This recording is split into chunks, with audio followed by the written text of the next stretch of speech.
Hello, I'm Bernie Hayes. Today with Dr. Lynn Beckwith, and we'll be talking about Sumner High School and many other things today on the Bernie Hayes Show.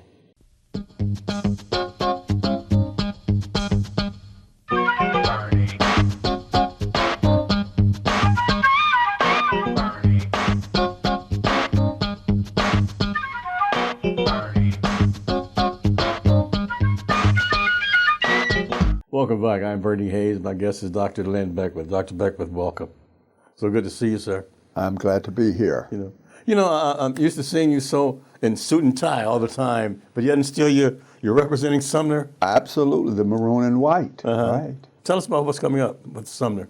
The 150th anniversary. Sumner was founded in 1875, and now we're celebrating 150 years. And some have tried to close our alma mater, but we are still here and plan to be here in the future. That's wonderful.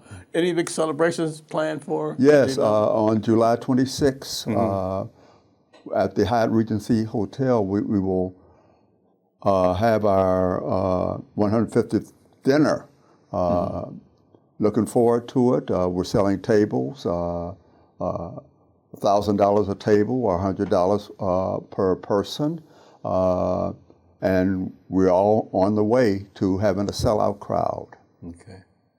How can one reach you and get more information about that? You said it's called Judith Pruitt, the number? Judith Pruitt, and I've left her number for it. But to make sure that I have it correct, 314-702-8958. Yes, there it is, 314-702-8958. Judith Pruitt. Yes. From Pruitt Igo. Absolutely. Her Wendell Pruitt. Her uncle, Wendell. Right, Tuskegee Fruman, right, Airman. Yeah, okay. Dr. Lynn Beckwith, I've followed your career so many times, for so long. How important is this Sumner alumni to you, sir? Absolutely.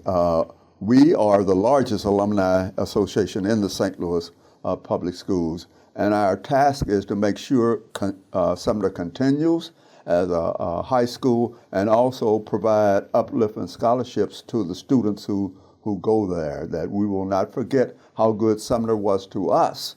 So we are trying to do the same for those who come behind us. Okay. Well, is there a particular mission that you have right now? To keep it open, to keep it open and make it better. It has switched over to an arts and museum high school, and the principal announced at the roundup that it is, the scores have gone up so that it's no longer on the state's list that needs improvement. Wonderful. And I mean, the Hall of Fame of Sumner High School, gee whiz, could you name some of the people in the Hall of Fame? First, Lynn Beckwith Jr. is Henry Gibbons, Tina Turner. She was Annie Bullock. Yeah, sure. At Sumner, yeah. Then, and a number of others that span Kenneth Billups, who was our choir director at Sumner, and the list goes on and on. Arthur Ashe, Dick Gregory, yes, all those people?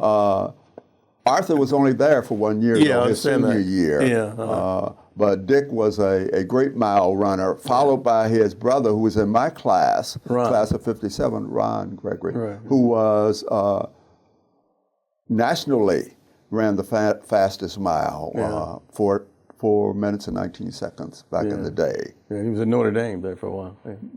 Yeah. What is Sumner to you, Dr. Beckwith? It is part of the reason for my success. What we got at Sumner was not only good teaching, but good nurturing.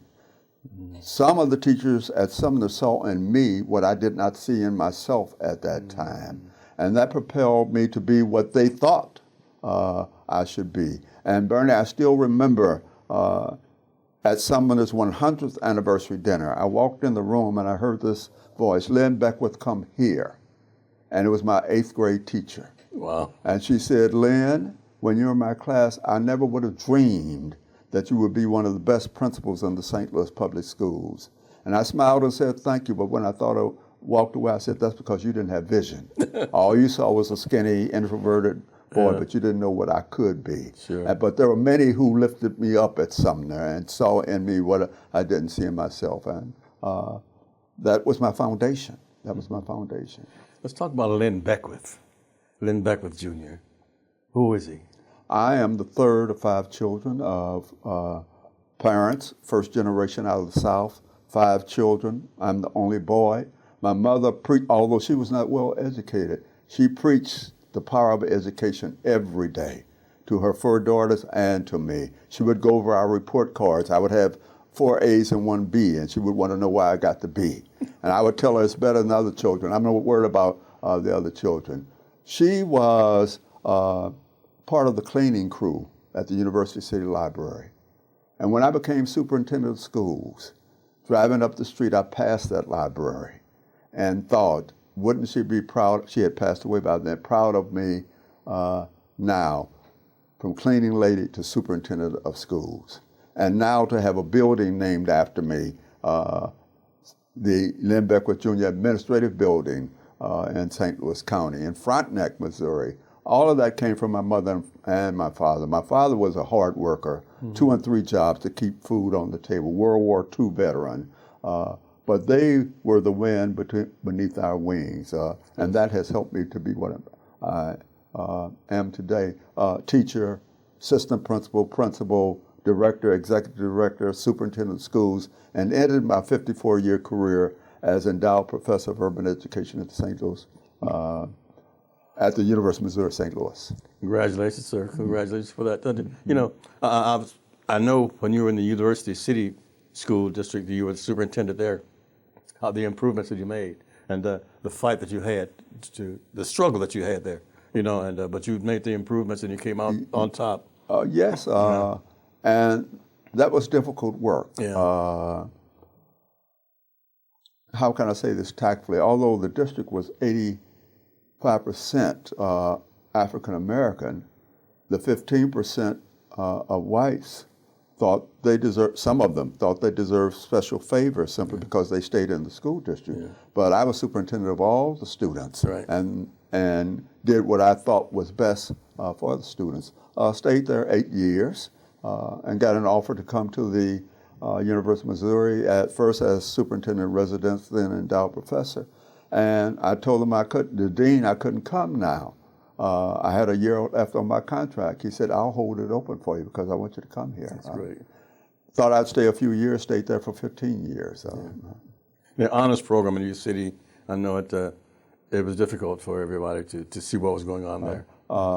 Second to none. Yeah. But there was a system to it. If you didn't take the certain courses, math courses at the middle school level, you'd never get into those honors programs. Yeah. So I had to rework that so students had a better chance of getting in.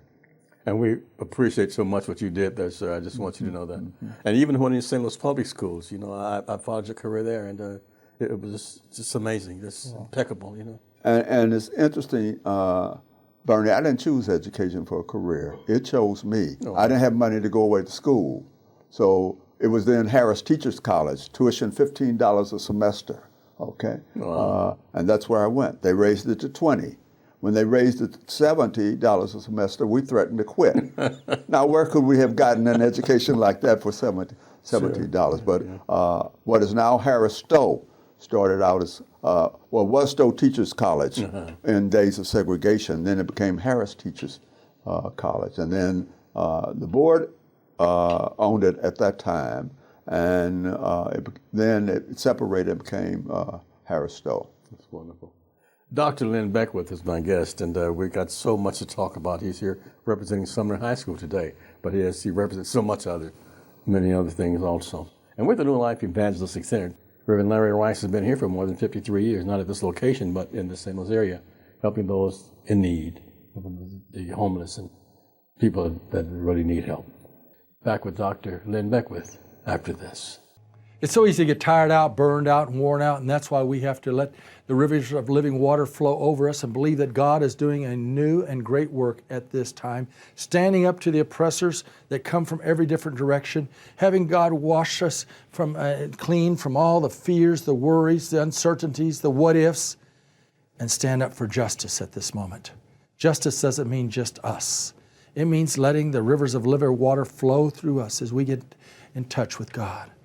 This past week I've been reading a book on George Washington Carver, a great man who had every excuse in the world just to kind of go through life. But instead, when he saw a problem, he cried out to God and believed him for a solution. He cried out to God at a young age, said, Lord, show me your universe. And he said, it's too great and too big for you. Well, Lord, show me man, how he's made up. He said, that's too big for you. And then he said, Lord, show me a peanut. Show me how a peanut's made up. And what did he do? God used that man to turn the South upside down as he came up with all these different usages for the peanut. And instead of just growing cotton, they started growing peanuts. And he started showing usage for sweet potatoes and so many other forms of vegetation in life. One man calling out and letting the wisdom of God flow in him and through him. This is the first day of the rest of our lives. So let's give the Lord our life, not our excuses. Let's believe him, like George Washington Carver did, to do exceedingly abundantly beyond we can even ask or think. This is a glorious day, and he's promised to release his unlimited power in us. He says, ask, it shall be given you. Seek, and you shall find. Knock, it shall be opened unto you. He tells us in John 14:12, behold, I tell you the truth. If you believe in me, Jesus said, you can do the very works I do. Yes, even greater things. I'm going to the Father. Whatever you ask the Father in my name, I will do it. George Washington Carver did that. You and I can do that. We can see the unlimited unlocked in our lives as we stop whining and start becoming winners and let the power of God flow in us and through us. When you partner with New Life Evangelistic Center, you impact so many people. The economy in this country is really hurting so many all over. And we're seeing the number of people who are experiencing homelessness rise. You can make a difference today by giving your gift online at newlifeevangelisticcenter.org. newlifeevangelisticcenter.org. Make a real big change in the lives of so many. Welcome back. My guest is Dr. Lynn Beckwith. And Dr. Beckwith is not only a former superintendent and principal and so forth, but he's also a very high-ranking person in a Omega Psi Phi fraternity. Dr. Beckwith, tell us about Omega Psi Phi. Omega Psi Phi is the first black fraternity that was founded on an all-black campus, Howard University, in 1911. Four founders. Our cardinal principles are manhood, scholarship, perseverance, and uplift. And that's what we try to do as a fraternity. I pledged Omega at Harris Teachers College in 1957, was initiated in 1958. And now, 66 years later, I'm still an active Omega man. We really focus on male youth, trying to nurture them and make them better. In St. Louis, we have the Omega Squires, where we take middle and high school students and teach them about those four cardinal principles and how they can implement them. My grandson is a member of the Omega Squires, and I was the one who pushed my son that you need to get him in this because it's a great program. Omega is divided into districts, and I was district representative, the head man in charge of the 8th district, 16th district representative. They are now on the 36th district representative. That's how long I've been around. And Steady growing. Steady growing. Right. Yeah. The most prestigious award you can get is the Founders Award in memory of the four founders. And in 2004, I received that award, and that was that's the highlight of my years in Omega. What Omega has meant to me also, I had four sisters, okay? I gained brothers, lifelong brothers, by being an Omega man. Very proud of that. I wear this Omega ring now on my finger. I was in the bank one day, and the teller said, "You're a Q dog." I said, "No, I'm an Omega man." She said, "That's what they call them on our campus." I said, "I'm still an Omega man." So they've come up with that, but we don't abide by that dog. Now, when you were going through, when you were online, they called you a dog and everything else. Yeah. But we are Omega men. That's wonderful.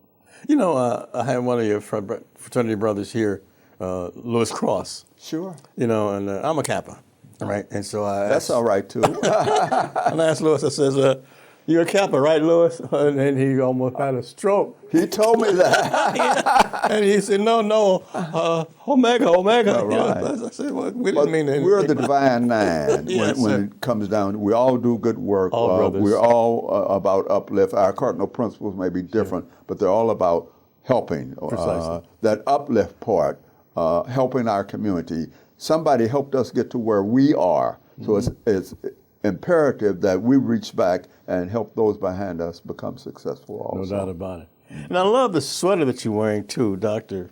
Beckwith. Tell us about that sweater that you're wearing. Well, it's one of many that I have, but it represents what Sumner High School stands for. Outstanding teachers, but also they nurtured us, and that made a difference. They prepared us for the real world we're going to see after we graduated. One of the things I didn't realize, and I'm talking about Sumner, the struggle it was to create the new Sumner where it is now in 1911. She's Dr. Melanie Adams, but she was on the school board, and I was on her dissertation committee. And she did her dissertation on the struggle it was for St. Louis to build new schools for African Americans. Usually we were given those that were formerly white, but there was fierce resistance to building Sumner in Elliotsville, which we call the Ville, by the white population, although blacks were around there. Sure. They said we would bring down the neighborhood. Finally got it approved for $300,000 to build Sumner.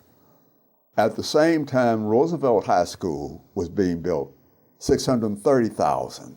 So they kind of skimped with us, but Sure. it was what was inside that building. That's why we're so fierce Sumnerites, the same way the Vashonites are fierce about Vashon. Sure. What was the attitude that you took when they suggested closing Sumner, Dr. Beckwith? I smile because when Dr. Kelvin Adams first came to town, they interviewed him about Sumner, and he said, I could care less for that building. That's what the quote said. Sure. He didn't know Sumner High and the alumni. It's the last anchor in the Ville. We had Stowe Teachers College, it's gone. We had Simmons Elementary School and Homer G. Phillips, where I was born, gone. So it is the anchor to that community, and we're not going to let it close without putting up a significant fight. You see it's still open now, and that's because of the Alumni Association and those associated with it. How important is this 150th anniversary, and how can we participate? It's important because it shows the legacy continues. Legacy continues. Participate by buying ads in our souvenir book, getting a ticket to the alumni affair, because we're really raising money for scholarships, and attending the event, and spreading the word that there will be a 150th anniversary on July 26th at the Hyatt Regency from 5 p.m. to 9 p.m. We look for you there. Hyatt Regency downtown. Yes. Okay. At the Arch, they call it. Yeah, sure. And you said Judith Pruitt is also soliciting ads and so forth? Yes.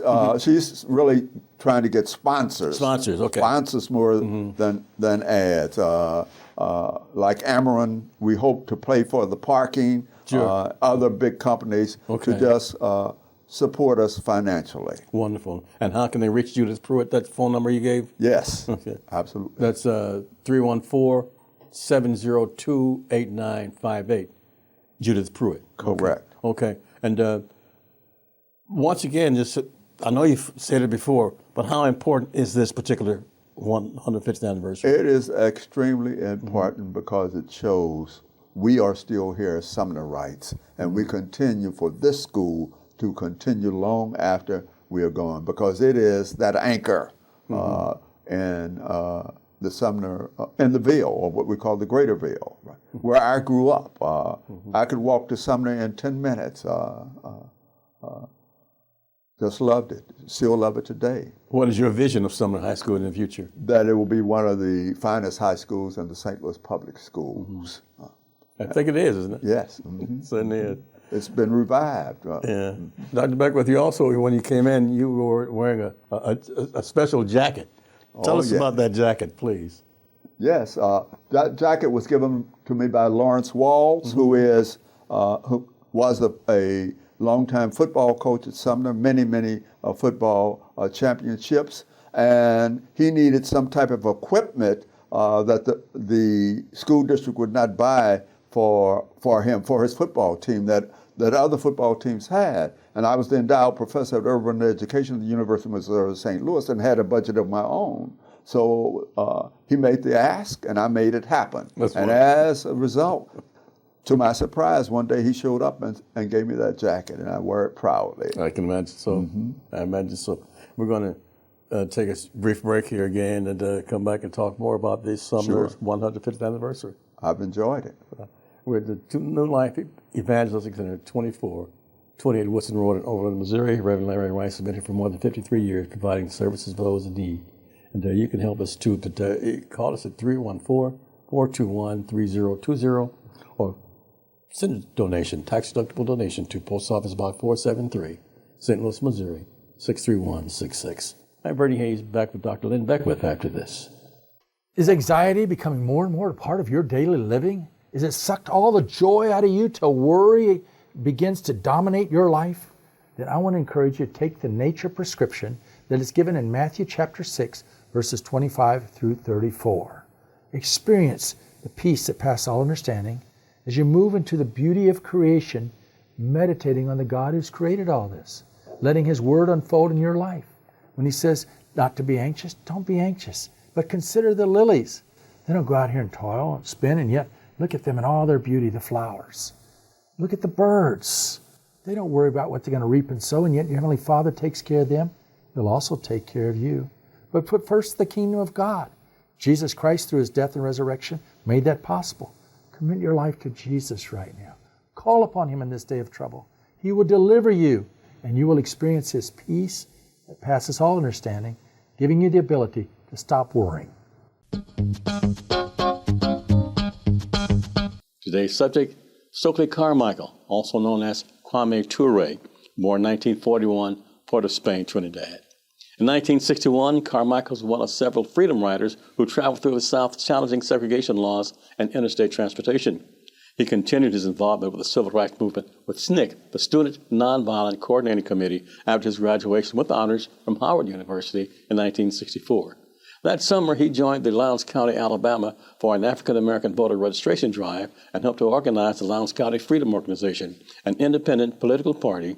A Black Panther was chosen the party's emblem, a powerful image that later adopted in homage by the Black Panther Party. In 1966, he became the chairman of SNCC, and during a march in the Mississippi, he rallied demonstrators in founding the Black Power movement, which espoused self-defense tactics, self-determination, political and economic power, and racial pride. He died in 1998, Stokely Carmichael, Kwame Ture. God loves a cheerful giver. Even though things are really tough right now, you can make a difference in the lives of so many. New Life has been doing this work for 50 years, and we have seen God's gracious goodness through people like you who have participated in this work. There are so many people who are suffering.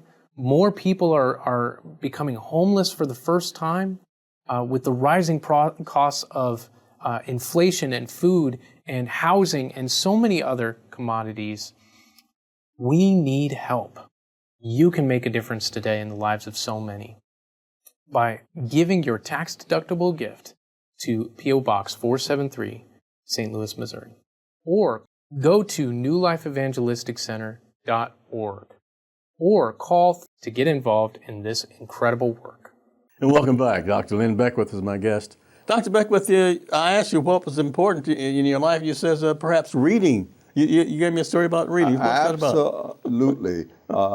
As I told you, my mother worked at the UCD library as part of the cleaning crew. And the librarians told her one day, Murtis, her first name was Murtis, your children need to get library cards. She came home that day and told us that and said, "You will get library cards." Well, that was about a 20-minute walk. Where you know where Wohl Center is? Sure. It was up on a hill, that branch behind Wohl Center. And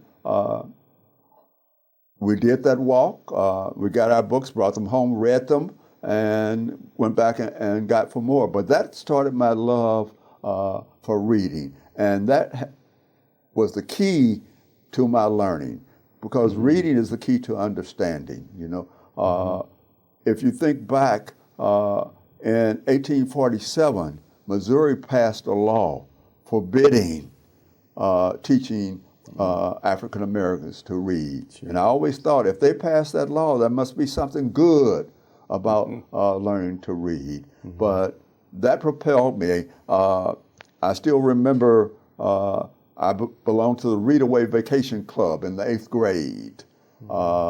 And you read 15 books and report on it, you get a certificate. That was the first certificate I ever received. And the librarian came to my school, to my classroom, and said, "Have a certificate for Lynn Beckwith. Will she stand up?"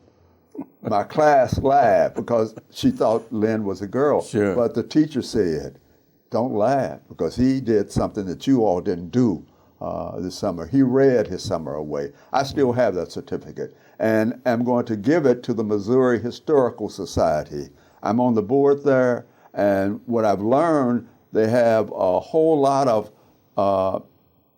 memorabilia of whites, but not as many for African Americans. And Gwen Moore is the black curator. Right. And she said, we need more of those kind of things, because I recently donated my dad's World War II uniform, okay?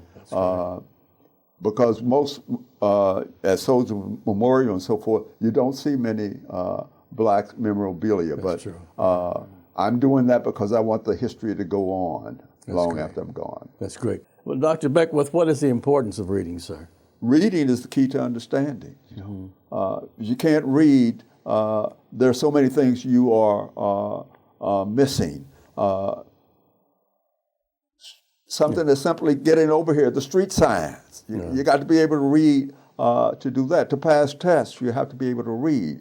So it's just the foundation of your education, being able to read and read well. You're a past president of Library Association. Absolutely. Tell us about this that. is my 17th year.